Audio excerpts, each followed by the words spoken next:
दोस्तों, क्या आप जानते हो कि इंसान की मौत से पहले ही उसे कैसे पता चल जाता है कि उसकी मौत होने वाली है? और क्या आपको ये भी पता है आर्कानोफोबिया एक ऐसा फोबिया है जिसमें व्यक्ति को छिपकली, मकड़ी जैसे छोटे छोटे जीवों का डर लगता है और क्यों हमें छोटी छोटी बातों पर गुस्सा आ जाता है? ऐसे ही 10 सवालों के जवाब आज हम जानने वाले हैं, तो हमारे साथ वीडियो के अंत तक बने रहिए।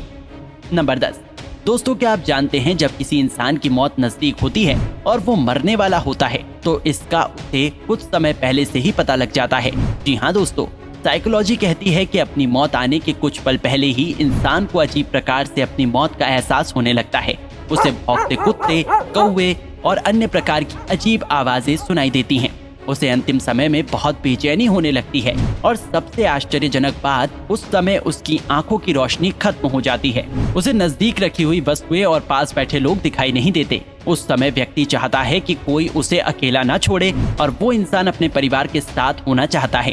That is really amazing. Number 9।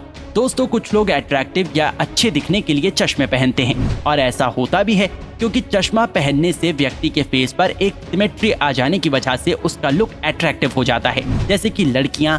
लेकिन ह्यूमन साइकोलॉजी कहती है कि आप चश्मा पहनते समय एक गलती ना करें कि जब भी आप किसी से बात करें तो चश्मा उतारें फिर बात करें, क्योंकि यदि सामने वाले व्यक्ति के चश्मे नहीं हैं तो उसे आपके एक्सप्रेशन समझने और आई कांटेक्ट मेंटेन करने में दिक्कत हो सकती है, जिससे सामने वाला व्यक्ति अच्छा फील नहीं करता और बात खत्म करके फिर जाने की कोशिश करेगा। तो आप उस व्यक्ति को अच्छे लगे इसलिए चश्मा उतारकर फिर सहजता से बात करें, जिससे वो आपसे इम्प्रेस होगा और आपकी बातों को इम्पोर्टेंस देगा। नंबर 8। Circadian rhythm. दोस्तों, ये हमारे शरीर की एक ऐसी रिदम या अवस्था है जो कई सालों से चली आ रही है और हर इंसान इस रिदम को फॉलो करता है और आप सभी लोग इससे पहले से ही परिचित हैं। क्या आप गैस कर सकते हैं कि ऐसा क्या है? चलो मैं आपको बताता हूँ। ये रिदम है रात को सोना और दिन को जागना। जी हाँ दोस्तों, ये वही रिदम है जिसकी शुरुआत कब हुई, कैसे हुई, किसी को नहीं पता। लेकिन एक सामान्य इंसान के लिए इस रिदम को तोड़ पाना बहुत ही मुश्किल है और इस दुनिया में शायद ही कोई ऐसा इंसान मिले जो इस रिदम को फॉलो ना करता हो, और इसे ही साइकोलॉजी की लैंग्वेज में सर्केडियन रिदम कहा जाता है। नंबर 7। आप अपने आप से एक सवाल पूछ सकते हो कि आप अपने रूम को कितना साफ सुथरा और व्यवस्थित रखते हो, क्योंकि दोस्तों साइकोलॉजी कहती है कि जो लोग अपने रूम को और अपने रहने की जगह को साफ सुथरा रखते हैं वो लोग ज्यादा हार्ड वर्किंग, टाइम की वैल्यू करने वाले और अपने गोल्स के प्रति बहुत ज्यादा केयरफुल होते हैं। वहीं अगर कोई इंसान अपने रूम में अपने रहने की जगह को साफ सुथरा रखने को इम्पोर्टेंस नहीं देता है, साइकोलॉजी के अनुसार ऐसे इंसान को रूटीन और टाइम टेबल फॉलो करने की आदत नहीं होती और ये लोग रूल्स यानी नियमों को तोड़ने में भी हिचकिचाते नहीं हैं। नंबर 6। दोस्तों, क्या आपको किसी नए इंसान से मिलने के बाद उसका नाम भूल जाने की समस्या का सामना करना पड़ता है? अक्सर ऐसा होता है कि हम किसी इंसान से मिलने पर उस टाइम तो उसका नाम याद रख पाते हैं, लेकिन कुछ दिन बाद भूल जाते हैं। इसके लिए साइकोलॉजी कहती है कि आप जब भी किसी इंसान से मिलें, फॉर एग्जाम्पल आप श्वेता से मिले जो आपके लिए एक नया इंसान है, तो आप उससे बात करते समय श्वेता नाम बार बार लें, जैसे नमस्ते श्वेता, आप क्या काम करते हैं? श्वेता, आपसे मिलकर अच्छा लगा। तो लगभग 3 या 4 बार नाम लेने से आप इंसान का नाम कभी नहीं भूलेंगे। है ना अमेजिंग ट्रिक? नंबर 5। दोस्तों, साइकोलॉजी कहती है कि जब भी कोई व्यक्ति किसी कंपटीशन में हिस्सा लेने जाता है और जब वो देखता है कि वहाँ बड़ी संख्या में लोग कंपटीशन यानी स्पर्धा में आए हैं, तो वो इंसान भले ही कितनी भी तैयारी करके क्यों ना आया हो, उसे अपने ऊपर कितना ही कॉन्फिडेंस क्यों ना हो, वो इतनी बड़ी संख्या देखकर तुरंत अपने जीतने की संभावना को कम करने लग जाता है। उसे लगता है कि इतने लोगों में मैं कैसे जीत पाऊंगा। लेकिन फैक्ट बात तो ये है कि उस कंपटीशन में शामिल लगभग सभी लोग उसी टाइम यही सेम चीज सोच रहे होते हैं। दोस्तों, इसका रीजन ये होता है कि जब दिमाग को पहली बार इतनी बड़ी संख्या दिखती है तो उसे समझने और अपना मोटिवेशन का लेवल वापस उस लेवल तक लाने में थोड़ा टाइम लगता है।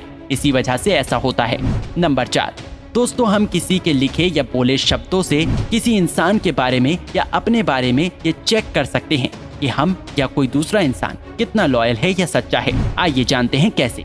साइकोलॉजी की एक रिसर्च के अनुसार जो लोग अपने टेक्स्ट मैसेज में आई, मी एंड माई सेल्फ जैसे शब्दों का यूज करते हैं, उनके सच बोलने के या लॉयल्टी के चांसेस ज्यादा होते हैं, क्योंकि जो लोग झूठ बोलते हैं वो बोलते समय या लिखते समय खुद को मेंशन करने से हिचकिचाते हैं, यानी खुद का नाम नहीं लेते और हमेशा सामने वाले व्यक्ति को मेंशन करते हैं। तो आप भी अपने टेक्स्ट मैसेजेस को चेक कर सकते हैं क्या आप कौन से वर्ड्स यूज करते हैं। नंबर 3। दोस्तों, जब भी कोई इंसान आपसे बात करते हुए कुछ छुपाता हुआ देखता है या झूठ बोलता दिखे, तो ये सोचकर कि वो सच बता देगा, उसे बार बार ना पूछे, बल्कि आप उसकी आंखों में देखते रहें जब तक वो खुद सच ना बोले। और 80% चांसेस हैं कि बस सच बोलेगा, क्योंकि साइकोलॉजी कहती है कि यदि आप किसी झूठ बोल रहे इंसान की आंखों में लंबे समय तक देखते हैं, तो इससे इंसान ऐसा महसूस करता है कि झूठ बोलने के कारण अंदर से गिल्टी फील करता है और आपको सच बता देता है। नंबर 2, दोस्तों, यदि आपको पता करना है कि आप मैच्योर हो या नहीं, तो आप इन बातों को अपने आप में ऑब्जर्व करके जान सकते हैं। यदि आप सुनते ज्यादा हो और बोलते कम हो और जिम्मेदारियों से दूर नहीं भागते, तो आप मैच्योर हो। और दोस्तों, यदि आप दूसरों से कम बहस करते हैं और सहजता से बात करते हैं, तो भी आप एक मैच्योर इंसान हो।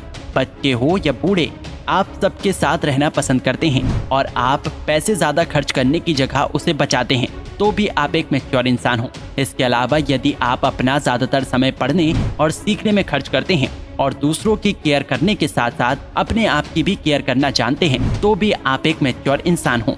नंबर 1, आप अपने फोन से कितने अटैच्ड, ये बता सकता है कि आप इमोशनली किस तरह के इंसान हो। जी हाँ दोस्तों, साइकोलॉजी की एक रिपोर्ट के अनुसार यदि आप फोन एडिक्टेड हैं, यानी आपको अपने फोन को बार बार चेक करने की आदत है और आप कुछ टाइम भी अपना फोन चेक किए बिना नहीं रह सकते हो, तो आप एक मूड इंसान हो। मूड इंसान का मतलब है ऐसा इंसान जो मूड के हिसाब से अपना व्यवहार या काम को बदलता रहता है। यानी वो इंसान किसी भी बात पर गुस्सा या किसी भी बात पर बिल्कुल सीरियस नहीं होता। इसका अंदाजा लगाना मुश्किल होता है। ऐसा इंसान दूसरों के कंपैरिजन में ज्यादा डर, गुस्सा, अकेलापन और एंजाइटी को फील करता है। तो दोस्तों, आज की वीडियो में वैसे इतना ही। आपको कौन सा फैक्ट सबसे अमेजिंग और मजेदार लगा, आप कमेंट करके जरूर बताइएगा।